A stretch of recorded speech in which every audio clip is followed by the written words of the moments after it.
On va maintenant ensemble partager la parole du Seigneur. Voilà. Je voudrais que nous puissions lire, bien sûr, pour commencer, quelques versets de l'Écriture. Donc le premier, ce sera dans la première épître de Paul à Timothée, au chapitre 3, au verset 15. Voilà. Je voudrais revenir sur un thème qui a été abordé dans la mission spéciale que je fais quand je visite les églises. Vous savez qu'il y a plusieurs thèmes. Le premier qui est sur la Trinité, la nature trinitaire de Dieu, qui nous permet de comprendre les clés pour avoir une vraie relation avec Dieu, et puis une vraie relation, expérience d'adoration, puis aussi une meilleure relation fraternelle les uns avec les autres. Le deuxième message, il est sur les injustices. Est-ce que quelques-uns ont écouté ce message sur les injustices ou pas? Je l'ai fait ici, normalement. C'est très important aussi de voir que ces injustices sont les armes de l'adversaire pour essayer de décourager les croyants, mais en même temps que si nous avons le regard de la foi, ils vont être des tremplins et des marches d'escalier pour grandir dans la foi, pour remporter des victoires et pour nous rapprocher plus près du Seigneur, sachant que Dieu permet que tous les fonds des cœurs sortent à la lumière. Et je vais en parler avec plus de détails dans quelques instants. Le troisième message, c'est celui que je vais reprendre avec vous ce matin, qui nous rappelle que l'Église est la colonne et l'appui de la vérité. Je pense que c'est important pour nous de le comprendre, de le vivre ensemble et de réaliser le défi qui est le nôtre aujourd'hui. Je laisserai à la fin du message ce défi sur notre cœur, parce que c'est bien sûr tout à fait essentiel que nous puissions relever ensemble ce défi. Ensuite, le dernier message, quand je le fais, le dernier ou avant-dernier, qui est l'Église, c'est l'épouse qui se prépare. Je crois que je vous l'ai fait aussi. Et c'est vrai que c'est complètement d'actualité, puisque Jésus revient bientôt. Nous le savons, de nombreux signes annonçateurs dans la parole s'accomplissent sous nos yeux. Et nous voyons bien aujourd'hui que plus personne, je pense qu'on est bien au clair, plus personne n'est maître du pilotage. Vrai ou faux? Oui, plus personne n'est maître à bord. Et que ce soit dans le niveau de la pollution, de la destruction de la planète, dans tout un tas de domaines, toutes ces choses-là, les hommes ne sont plus capables de se mettre d'accord pour les contrôler, et donc elles sont, depuis maintenant de nombreuses années, hors contrôle. Et ça, c'est particulièrement inquiétant. Pour nous, Jésus a dit, quand vous verrez ces choses, levez les yeux, parce que mon retour est proche. Alors nous levons les yeux et nous prions de tout notre cœur, ensemble, pour que le Seigneur puisse toucher le plus de personnes possible. J'ai une pensée très forte sur mon cœur ce matin, et c'est quelque chose auquel je pense déjà depuis de nombreuses semaines, mois, même plus que ça, peut-être années. Et quand nous voyons ce qui se passe dans notre monde, je veux vraiment, on prie, et j'ai beaucoup apprécié ce que Marie nous a dit tout à l'heure, en nous parlant des nouvelles de la mission, que notre mission à nous, enfants de Dieu, était de partager la bonne nouvelle de l'Évangile. Et je sais que parfois, pour certains chrétiens, c'est une tentation que d'entrer en politique. Et je suis archi convaincu que pour nous, fidèles enfants du Seigneur et Église, ce n'est pas du tout notre place. Et vous verrez par expérience, parce que ça arrive à chacun, que tous ceux qui y entrent vont se faire détruire, et qu'en même temps, le beau nom de Jésus et de son Église sera sali et traîné dans la boue. Et c'est ce que nous voyons et entendons par rapport à d'autres pays du monde. L'Église de Jésus-Christ n'est pas là pour donner son opinion sur les royaumes de la terre. Les hommes ne sont que des hommes. Notre mission à nous est d'emmener chaque homme, chaque femme, chaque enfant perdu à Jésus pour être sauvé et pour faire la paix. Et je pense que c'est super important. Nous avons, par rapport aux pays de l'autre côté de l'Atlantique, en bas ou en haut, des échos qui sont dramatiques par rapport à l'étiquette des évangéliques et qui vont retomber sur la tête à tout le monde. Je l'avais dit il y a des années en parlant de certains qui faisaient la même chose en Afrique. J'ai dit ça va vous retomber sur la tête. Vous avez vu ce qui s'est passé en Côte d'Ivoire, etc., etc. Moi, je dis, j'affirme et je le dis de tout mon cœur et de la part du Seigneur, nous qui servons le Seigneur, nous sommes des ministres de Dieu, nous sommes des témoins de Jésus-Christ et nous n'avons rien à faire dans la politique. C'est tout. Et c'est super important. Et nous, on va être obligés de démêler des trucs emmêlés, des histoires invraisemblables. Nous devons savoir que l'Église de Jésus-Christ et les disciples de Jésus n'ont pas à avoir des opinions sur les opinions de la terre. Ce n'est pas notre combat. Et on doit pouvoir rester proche de tous les hommes. On le sait bien que ce n'est pas notre combat. Notre royaume n'est pas de ce monde. Le prince de ce monde n'est pas dans notre camp. Donc travaillons pour notre chef, pour notre roi, qui veut que le plus grand nombre soit sauvé. Amen. Bon, ça c'est dit.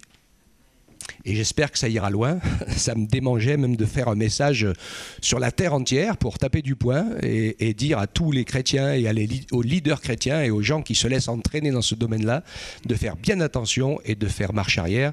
Parce que s'ils veulent nous préparer la persécution, il n'y a pas de meilleur chemin que celui-là. Hein ? Donc, voilà. Église, colonne et appui de la vérité, si elle ne fait pas de politique. Ça, c'est sûr. Paul écrit à Timothée et il lui donne quelques éléments impressionnants que je vais partager avec vous. C'est un jeune pasteur, il lui explique un certain nombre de choses et puis il lui donne des conseils. Donc si je tarde à venir te rejoindre, tu sauras comment il faut se conduire dans la maison de Dieu, qui est l'église ou l'épouse du Dieu vivant, la colonne et l'appui de la vérité. Et sans contredit, le mystère de la piété est grand. Dieu a été manifesté en chair, justifié par l'Esprit, vu des anges, prêché aux nations, cru dans le monde, élevé dans la gloire. Amen. Alléluia. Nous avons ici une explication d'un mystère incroyable. C'est que l'Église, c'est-à-dire l'ensemble des hommes et des femmes qui croient en Jésus, qui l'aiment et qui se disciplinent à faire notre possible pour lui être agréable et lui ressembler, malgré nos hauts, nos bas, nos chutes et nos mauvais ou bons moments. Je vous encouragerai pour nous montrer que nous avons une clé. Nous ne sommes pas des surhommes ou des surfemmes, nous ne sommes pas parfaits. Nous ne sommes pas sans erreur et infaillibles. Il n'y en a qu'un qui est comme ça, c'est le Seigneur. Même le plus grand roi David, eh bien, il s'est laissé entraîner par la tentation dans des choses vraiment ignobles. Donc, ce n'est pas à l'homme que nous avons à regarder. Nous regardons à Dieu, un Dieu qui nous aime, qui nous fait grâce, qui nous soutient. Et si nous mettons toutes les piles du bon côté, eh bien, il y a toutes les chances pour que par sa grâce, et uniquement par sa grâce, eh bien, nous puissions rester debout et persévérants jusqu'à la fin. Amen. J'ai voulu inclure à cette introduction le verset d'Éphésiens 5, 21, qui nous rappelle une clé importante d'une réalité qui nous conduit ensemble dans la vie de l'Église, dans le service du Seigneur ensemble. Soumettez-vous les uns aux autres dans la crainte de Christ. Je vous ai assez souvent parlé de ce principe divin qui est le fonctionnement même de la Trinité qui lie le Père, le Fils et l'Esprit, qui fait que chacun est soumis à l'autre et vit tout entier, consacré et dans un don total de la réussite des projets de l'autre. Donc, intouchable par l'orgueil, ni par la gloire, ni par tout un tas d'autres choses, puisque de toute façon, tout ce que l'un des trois reçoit est automatiquement donné aux autres et pour les autres. D'accord ? Ce principe-là est le principe de l'épouse. C'est le principe trinitaire, je pense que je vous l'ai expliqué en long, en large et en travers, hein, mais c'est super important de le comprendre. pour nous, ce n'est pas évident. Nous sommes dans un moment injuste, nous sommes nous-mêmes injustes, je le suis parfois je crie trop fort, ou parfois ceci, cela, ou les uns ou les autres. Nous sommes imparfaits. Et donc c'est difficile, évidemment, parce que nous qui sommes des hommes et des femmes pécheurs, nous avons, et c'est naturel, c'est un effet naturel, l'habitude de nous protéger quand nous sommes parfois agressés, contrariés, humiliés, etc., etc. Mais sans qu'on s'en rende compte, en fait, on a tendance à défendre notre petite personne. On est blessé dans notre amour-propre, ou dans notre orgueil, ou on veut avoir raison, ou etc., etc., etc. Et finalement, c'est vraiment super important. Je ne dis pas qu'il ne faut pas réagir, qu'il faut tout... Mais quand même, hein, Jésus dit, si quelqu'un te frappe sur la joue droite, tends-lui la gauche. Si quelqu'un veut faire 1 000 avec toi, fais-en 2. Si quelqu'un te demande ton manteau, donne-lui aussi ta chemise. Et souvent... Pas à cette époque, il fait trop froid, hein, c'est ça. Donc, c'est pas évident, mais ça nous montre un état d'esprit. Je voudrais démontrer cet état d'esprit. Quand on a reçu Jésus comme sauveur dans notre cœur, comme ami fidèle, nous ne risquons plus rien à perdre. Et c'est pour cela que Jésus disait, « Craignez pas, même ceux qui veulent tuer votre corps. » Ils ne peuvent rien faire pour votre âme. Craignez plutôt Dieu, hein, qui a le pouvoir de jeter l'âme et le corps dans la géhenne, ou de nous conduire avec lui dans le ciel, si on le désire. Amen. Et donc c'est super important de comprendre, et je pense que dans tout ce que nous faisons, Dieu vous nous encouragez à être des êtres de relation. Le seul point qui est important pour nous, finalement, c'est de réussir à se connecter avec des personnes pour pouvoir partager. Notre cœur est l'amour de Jésus.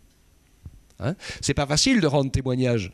Et parfois, ça m'arrive de me laisser piéger aussi, où on fait, c'est plus du témoignage, c'est une partie de ping-pong. Ting-tong, ping-tong, ping-tong. Hein, surtout ceux qui frappent à notre porte. Et donc, c'est une discussion qui n'est pas évidente. Mais Dieu veut nous encourager. Et je pense que, bon, après, avec l'expérience, on prend quelques réflexes. Hein. Sachez que quand ces gens viennent, ils vont vous donner leur théologie de manière bien expliquée. Mais vous ne répondez pas à leur théologie. Prenez juste le temps de rendre votre témoignage, de dire ce que Jésus a fait pour vous, que vous le connaissez, que vous vivez avec lui, hein, et qu'il est votre ami. Et comme je leur dis toujours, je dis, moi, je n'ai jamais appelé mon père par son nom de famille. Je l'appelle toujours papa. Ok, hein? Et donc, c'est important pour nous d'avoir et de développer cette relation. Nous sommes des êtres de relation avec Dieu, mais le Seigneur veut nous encourager aussi à développer cette relation les uns avec les autres.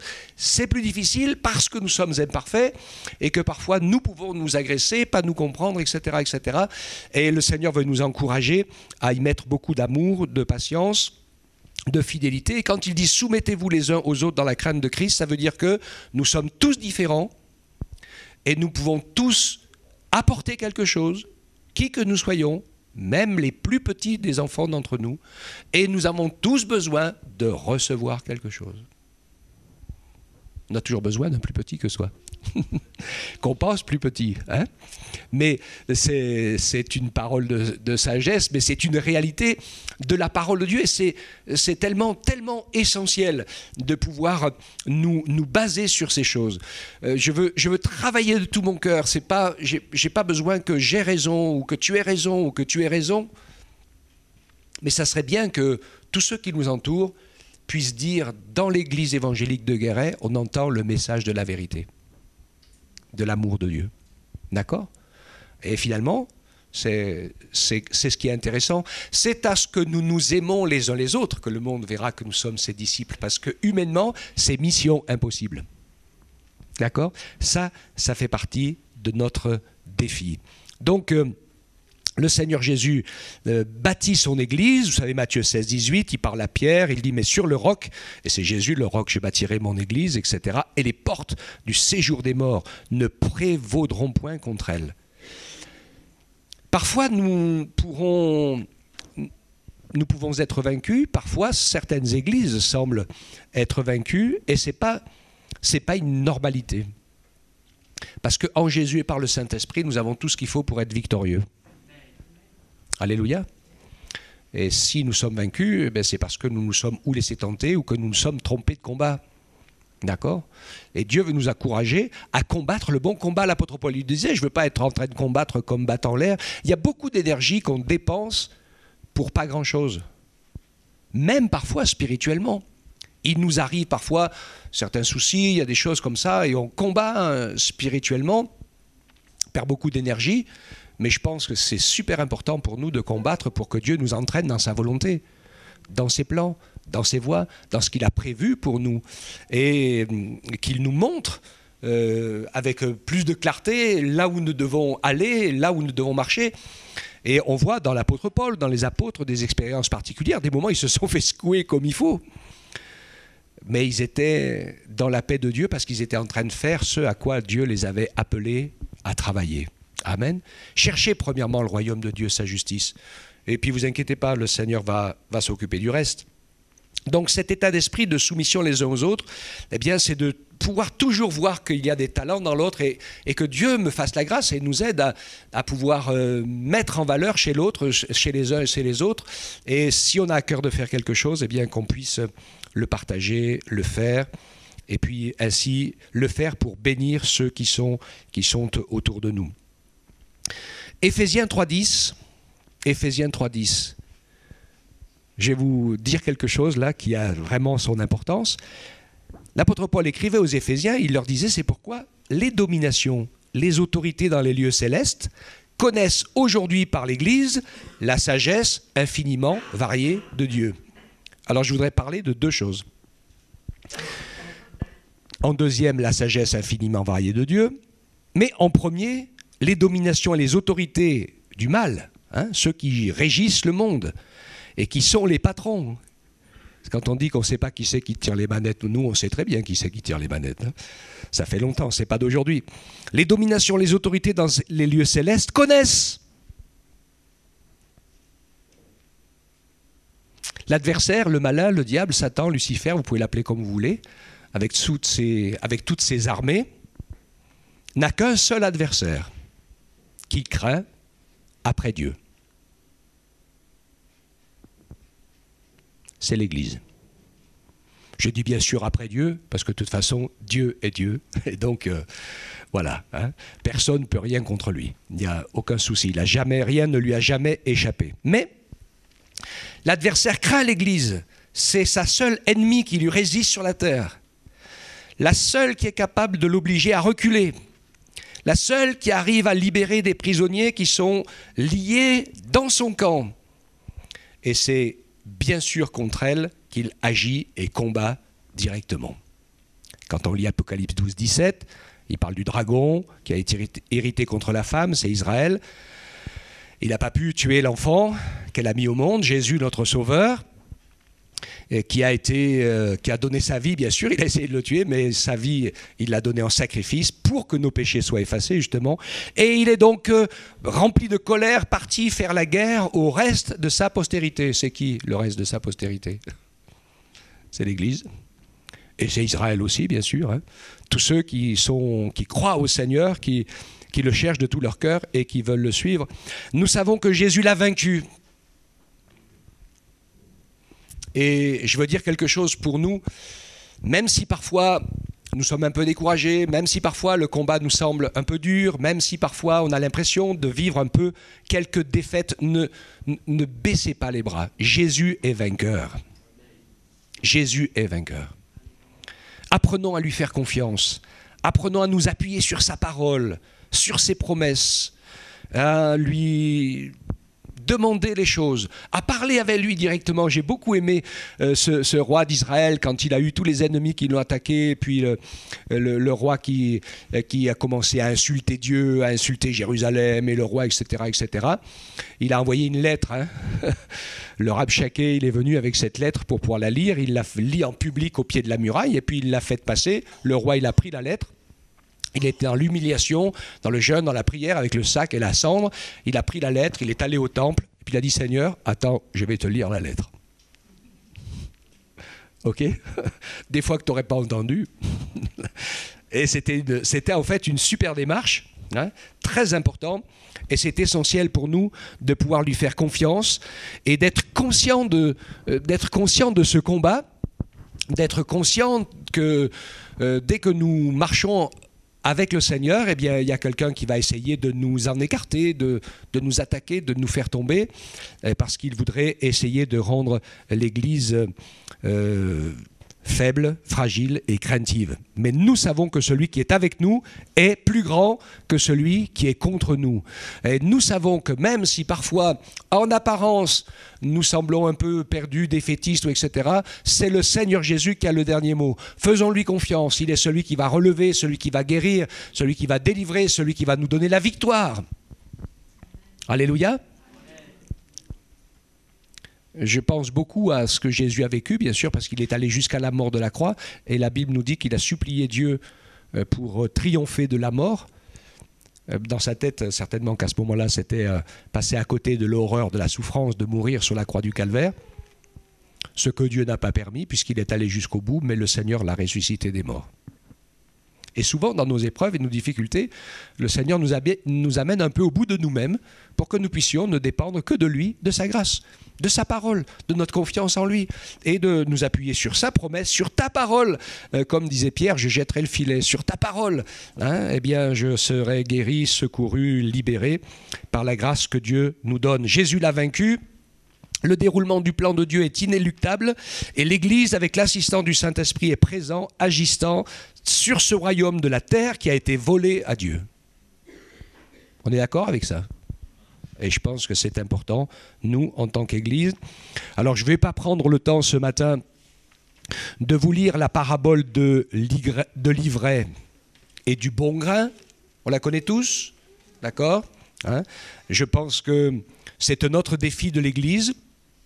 C'est qu'au milieu, partout, du peuple de Dieu et des croyants, il y a des gens qui sont des vrais croyants, forts dans la foi, d'autres qui sont des vrais croyants, beaucoup moins forts dans la foi. Il y a des gens qui sont très religieux, très mystiques. Enfin, il y a tout est mélangé. Est-ce que quelqu'un d'entre nous peut se permettre de faire la distinction? Je prends souvent comme exemple. Il y a des gens qui sont convertis depuis longtemps. Quand ils ont entendu la vérité de l'Évangile, ils étaient catholiques ou athées avant, et quand ils ont écouté la vérité de l'Évangile, ils y ont cru de tout leur cœur, ils se sont repentis, ils ont donné leur vie à Jésus, et ils se sont retrouvés avec une vie droite et bien réglée. Mais je veux dire que finalement, avant de se convertir, la plupart d'entre eux avaient déjà une vie assez droite et assez bien réglée. Enfin, au moins, quand ils faisaient mal, ils savaient que c'était pas bien, quoi. C'est beaucoup plus compliqué aujourd'hui. Il y a toute une génération de gens qui viennent, qui se lèvent, des jeunes, qui sont sans foi ni loi. Ça fait déjà 2 générations, leurs grands-parents et leurs parents, qui ne jamais parlé de Dieu, ne croient pas en Dieu et sont contre Dieu, etc., etc. Vous imaginez un peu? C'est peut-être pas forcément le pire, parce que le plus difficile, en fait, le plus compliqué, c'est les enfants sans éducation.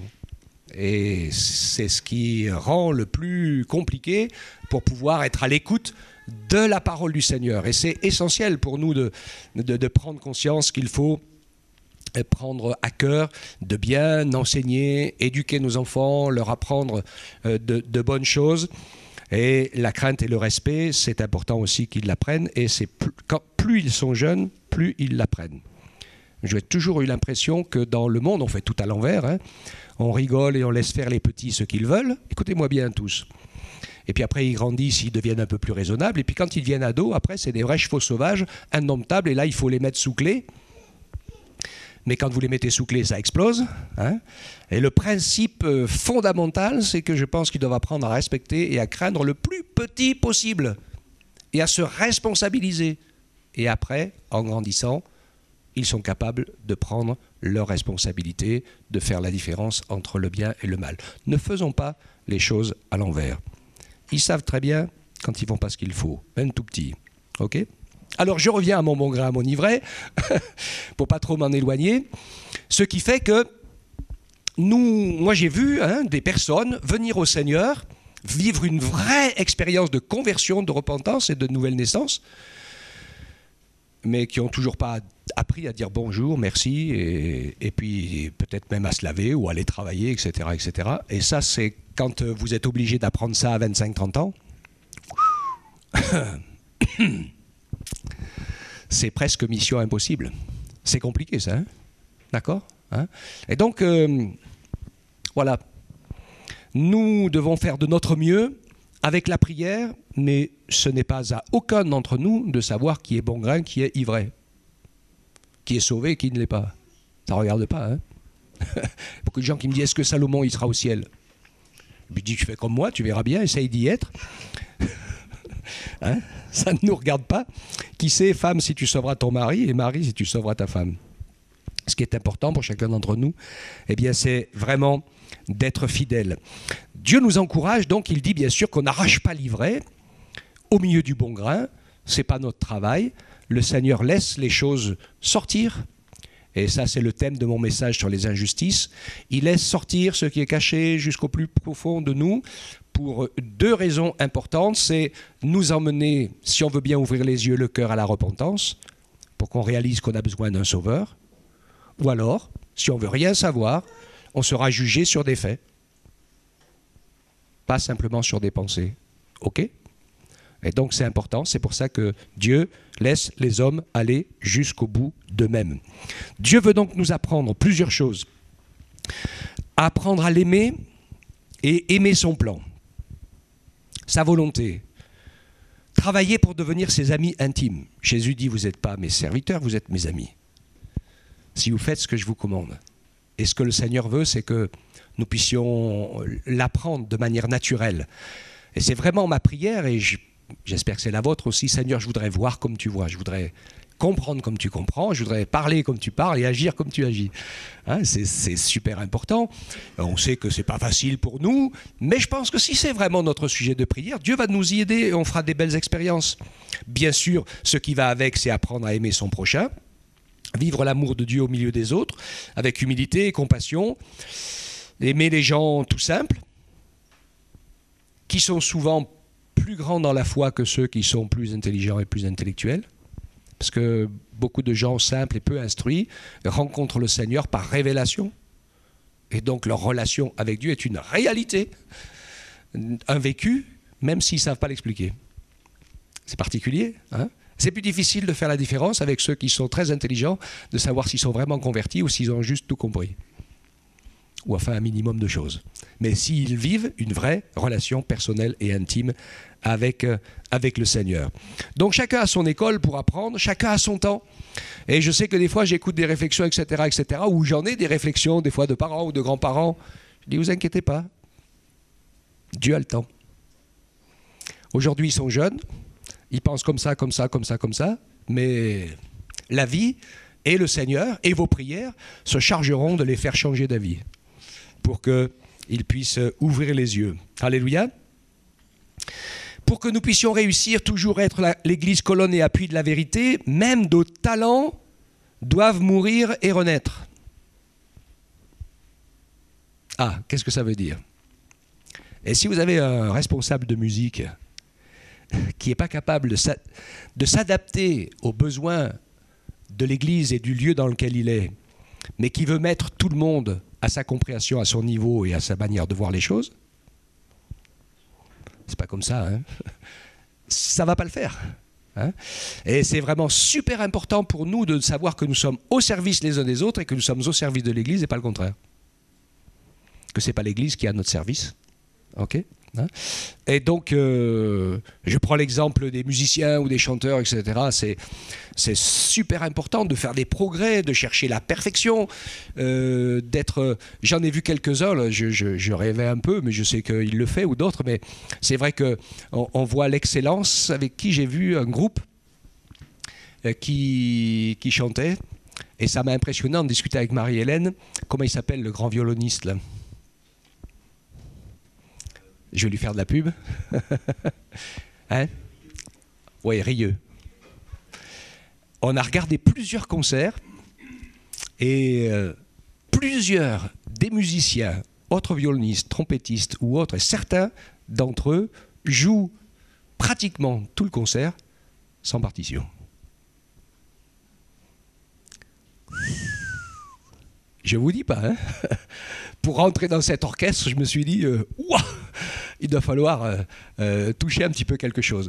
Mais c'est le même système que le principe de la conduite automobile, hein. C'est aussi simple que ça. Un apprenti, quand il a besoin de se concentrer sur son volant, sur son levier de vitesse et sur les pédales, et de ne pas oublier le clignotant et tout ce qu'il faut, hein, il est un peu dangereux sur la route parce qu'il regarde avec ses pieds s'il a mis... Non, il regarde avec ses yeux s'il a mis les pieds au bon endroit.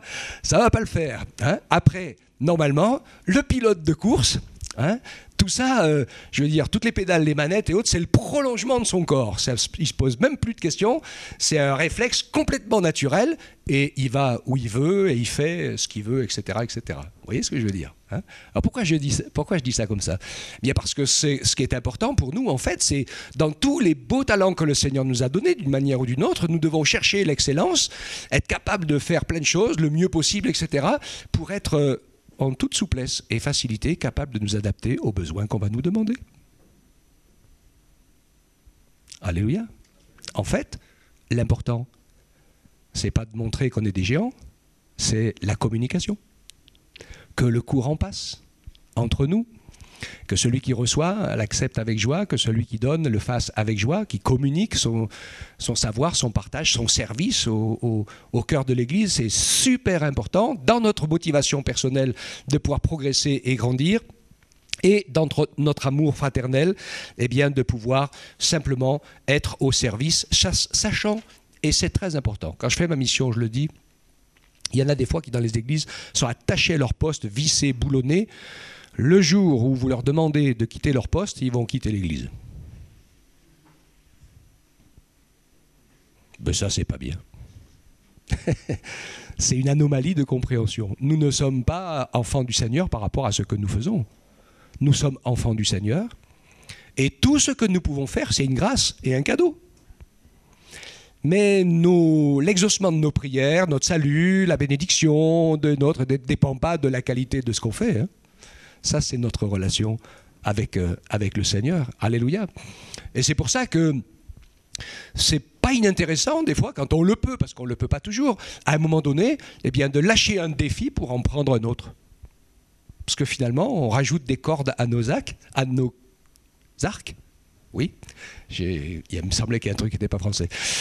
On rajoute des cordes à nos arcs et on a l'occasion encore d'avoir des contacts avec d'autres personnes, parce que c'est ça qui est important en fait, de pouvoir se parler, prier les uns pour les autres, manifester l'amour de Dieu, le salut de Dieu. Et pour ça, bien sûr, il faut que ce que nous avons reçu de lui soit le plus fort. Nous avons besoin d'apprendre la fidélité au Seigneur dans un monde où tout est injuste, où même nos frères et sœurs sont injustes et où même nous-mêmes, nous sommes injustes. Jésus veut bâtir son Église avec nous et le Seigneur nous y entraîne les uns et les autres. Jean 15, 12, je vais presque terminer à 17. C'est ici mon commandement, aimez-vous les uns les autres comme je vous ai aimés.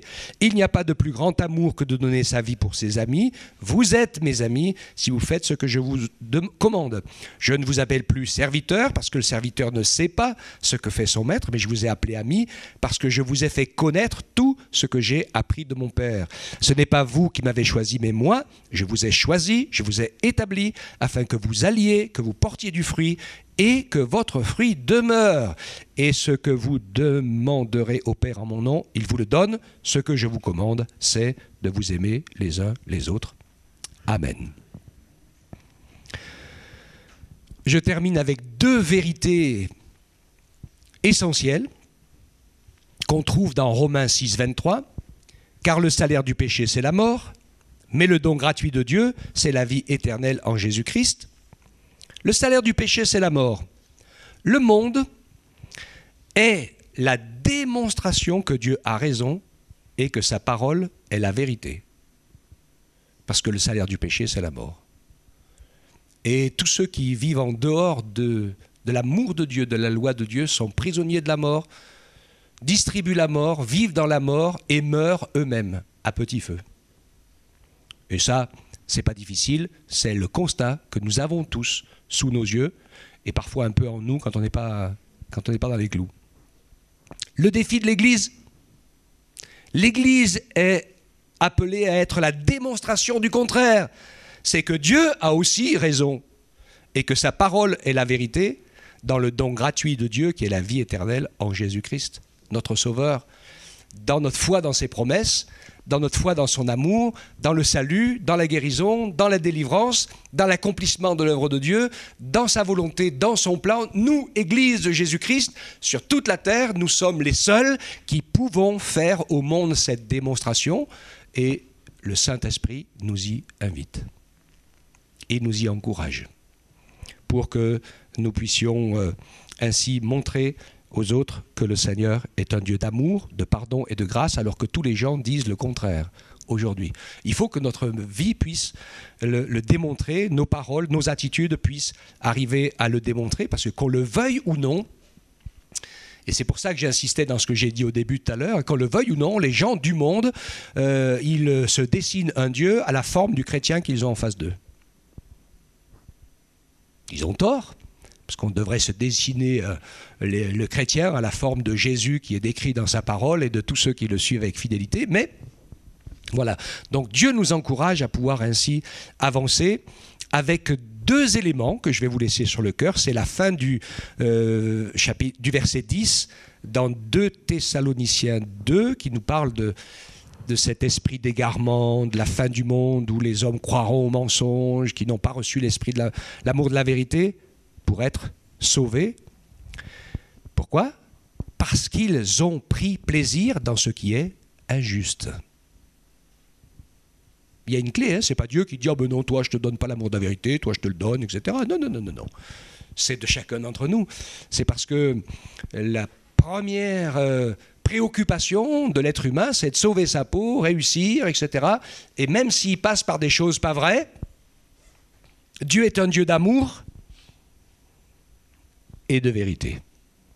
L'amour est éternel, la vérité est celle qui nous fait entrer dans la vie éternelle.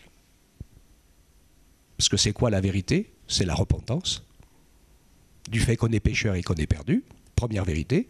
Et deuxième vérité, dans laquelle nous croyons tous de tout notre cœur, c'est qu'il n'y a que Jésus qui peut nous sauver, pardonner nos péchés et nous ouvrir la porte du ciel. Alléluia. Hein ? Dieu nous aime et il a donné les moyens pour nous d'entrer. Donc le premier, c'est l'amour, c'est la nature même de Dieu. Et Dieu, heureusement, nous aime, sa patience, sa grâce, c'est notre salut, heureusement. Et puis le deuxième, la vérité, c'est le ciment qui rend le premier, c'est-à-dire l'amour, indestructible. Alléluia. Que Dieu nous encourage ainsi à ne pas nous tromper de défis. Nous ne sommes pas là pour prendre position pour les uns ou pour les autres. Nous, le défi de l'Église, c'est que le monde voit que Dieu les aime, que ceux qui nous entourent voient que Dieu les aime, que nous les aimons et que nous vivons avec et pour Dieu. Nous sommes des disciples de Jésus, nous sommes des ministres de Christ, nous sommes des hommes et des femmes qui annonçons le beau message de l'Évangile, c'est-à-dire la bonne nouvelle du salut pour quiconque croit en Jésus. C'est notre mission, c'est notre travail, c'est notre œuvre, ce n'est rien d'autre et nous ne sommes pas là pour installer le royaume de Dieu sur la terre. On est pas du tout assez grand pour le faire, et quand le Seigneur reviendra, il fera ça très très bien. Ça sera l'heure et le moment. Amen. Que Dieu nous accorde ainsi sa grâce de pouvoir vivre ensemble ce défi de l'Église, colonne et appui de la vérité, de l'ensemble que nous sommes, qui fait cette démonstration au monde, et qui ne nous laissons pas manger par l'adversaire qui est là, et donc ne soyons pas des touristes de la foi. Beaucoup lisent leur Bible ou prient que quand ça ne va pas, viennent ou servent le Seigneur que quand les temps sont difficiles. Ça, c'est du tourisme de la foi, ça. Hein, comme les touristes qui se baladent sur un champ de bataille où ça tire avec des snipers, des coups de fusil et des coups de canon. Parce que c'est comme ça que l'adversaire fait. Mais il nous a donné le bouclier de la foi, qui est capable d'éteindre tous les traits enflammés du malin, alléluia, et les flèches, et tout ce qui va contre nous, et l'épée de la parole qui nous permet d'être conquérants. Et ça, cette épée, c'est l'épée de l'amour de Dieu et de la vérité du plan de Dieu et de son salut pour nous et pour toute l'humanité. Amen. Que Dieu soit béni. On le remercie ensemble. On lui demande de nous fortifier, de nous garder vissés, scellés sur ces choses essentielles, de ne pas nous laisser entraîner dans les choses qui ne servent à rien et qui nous feraient plus de mal que de bien. Seigneur, sois béni. Merci pour ta parole qui nous a révélé ton amour. Merci pour ta parole qui nous fortifie dans un monde difficile d'aujourd'hui, qui ne sait plus dans quelle direction aller. Mais Seigneur, nous avons une direction, c'est te suivre. Tu nous as demandé de devenir tes disciples, Seigneur, et de continuer contre vents et marées à parler et à partager l'amour de Jésus, l'amour de Dieu autour de nous. Nous voulons le vivre, nous voulons le faire. Nous nous attendons à toi, Seigneur, pour que tu nous donnes ta force, que tu nous donnes ta grâce pour pouvoir vivre ces choses. Donne-nous le privilège, Seigneur, de pouvoir ainsi avancer dans tes voies. Merci pour ces moments. Fais que nous soyons encouragés les uns les autres pour relever ce défi devant ce monde qui est perdu, qui ne sait plus où donner de la tête. Eh bien, qu'il puisse voir briller la lumière de l'Évangile, qu'il puisse voir briller la lumière de l'amour de Jésus au travers de chacune de nos vies et puis de nos vies ensemble aussi, Seigneur. Parce que c'est un défi pour nous de rester unis et de grandir ensemble et de montrer l'amour de Jésus ensemble dans les œuvres et les actions que nous faisons ensemble. Permets-nous de nous soutenir les uns les autres, de prier les uns pour les autres, de nous fortifier les uns les autres, de demander aussi la prière peut-être quand un frère ou une sœur est en difficulté. N'hésite pas à téléphoner à ton frère ou à ta sœur et lui dire « j'ai besoin de ton aide, j'ai besoin de la prière ». Restez pas seul dans votre coin. On peut toujours trouver quelqu'un qui va partager, nous soutenir dans la prière. Quand on n'est pas seul, c'est plus facile de remporter la victoire. Amen. Je pense qu'on l'a tous expérimenté. Que Dieu soit béni dans sa grâce, dans sa bonté, qui nous donne d'avoir les pieds sur terre et les yeux là-haut pour pouvoir avancer de manière équilibrée et cohérente dans ce monde où ça va quand même devenir compliqué. Que le Seigneur nous donne les bons choix, les bonnes décisions au bon moment, pour faire comme ça lui plaît à lui. Amen. Que Dieu soit béni, qu'il vous garde, vous réconforte et vous soutienne par sa grâce et par sa bonté. Amen.